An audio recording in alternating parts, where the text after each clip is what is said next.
Hey, welcome. So if you're watching this, I'm gonna bet your English is already really, really good. You've done the hard work, you've climbed that mountain of grammar and vocab, but you're at that final kind of tricky part of the climb, going from just being correct to sounding truly natural. And you know what? It's a super common challenge, and it's exactly what we're gonna break down right now. Does this sound familiar?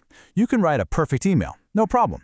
You can argue about complex stuff, but when you're just chatting, something feels a little off. Like you know all the rules to the game, but you're not quite on the team yet. It's so frustrating, right? Well, today we're going to crack the code on why that happens, and more importantly, what you can do about it. Okay, the first big secret, and honestly the most important one, is something I call the collocation code. Now, this isn't about more grammar rules you have to memorize. Not at all. It's about these invisible connections between words that native speakers just use. We don't even think about it. So what on earth is a collocation? Well, it's just a group of words that sound right together, simply because they're always used together. It's the difference between just speaking English and actually feeling English. It's not about what's grammatically possible, it's all about what sounds natural. Let's look at this classic example. Do a mistake. Is it grammatically wrong? I mean, not really if you break it down. But does any native speaker on the planet say it? Absolutely not. We instinctively, without a second thought, say, make a mistake. Getting these pairings right is the first giant leap you can take towards sounding completely natural. And check out how specific these phrases are.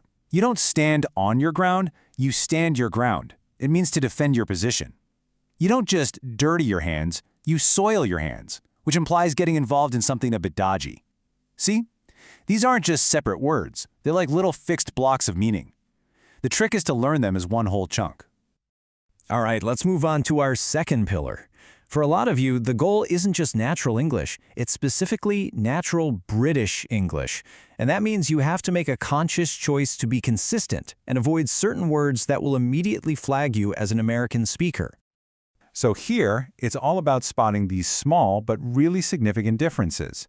Saying "I guess" is totally normal in New York, but in London, you're much more likely to hear "I suppose" or "I imagine." And the really big one? Gotten. In British English, the past participle of get is always got. You'd say, he's got much better, never gotten. Trust me, that's one of the clearest signals of which dialect you're using. And you know, this really does matter, especially if you're in a formal setting. If you're taking an exam like IELTS or CPE, or you're working in a British company, consistency is everything. It shows you've mastered the nuances. Mixing and matching can just make your speech sound a little confused, even when every single word is technically correct. Okay, our third pillar is all about sounding sophisticated, and it really boils down to one key concept: register. Think of it as being a linguistic chameleon. It's your ability to change the formality of your language to perfectly match the situation, whether you're chatting with a mate or presenting to the board of directors. Just look at how this one idea evolves. All three sentences mean the same thing, but man, do they feel different. Basically is fine for a quick, casual chat. Essentially steps it up a notch for an office meeting. And then, in essence, combined with primary objective, well, that's what you pull out for a formal report. Advanced speakers, they make these little shifts without even thinking. Another huge part of sounding sophisticated is just being precise. Words like really and very, let's be honest, they're overused, and they're kind of weak. They don't add much actual information. But look what happens when you swap really for a more precise word like remarkably. Instantly, your language is elevated, and you're communicating a much stronger, more intelligent point. Think of these as powerful upgrades for your vocabulary toolbox. So instead of saying something was not great, why not try was rather disappointing? Or maybe it left much to be desired. Instead of something just being exciting, maybe it was compelling.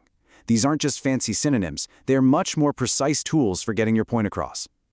And here's a quick but super important point on verbs. When you're talking about something that already happened, your thoughts about it should also be in the past. It sounds a little strange to use a present tense verb, like hope, to talk about your past feelings.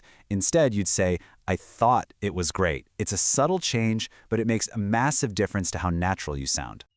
Okay, so we've gone through the theory, right? We've got collocations, we've got dialect consistency, and we've got register. But just knowing this stuff is useless without putting it into action. So, how do we actually start weaving this into our everyday English? Here it is, your mission for the week, a simple, practical plan. Try recording yourself talking for a minute and listen for those crutch words like basically. Before you send your next work email, give it a quick scan for formality. And when you read an article, actively hunt for 3 new collocations. It's these small, conscious actions that build powerful new habits. And please, remember this. The goal here is not to be perfect overnight. It's just not realistic. Hey, native speakers make mistakes all the time. The real key is to focus on making one small adjustment at a time. Every little tweak you make is a step closer to that effortless, natural fluency you're looking for. So, I'll leave you with this to think about. For you, personally, what's going to be the biggest game changer? Is it mastering collocations? Being more consistent with your British English? Or is it about tweaking your register? Figuring out your biggest opportunity is the first step to making a huge breakthrough. Thanks so much for joining me.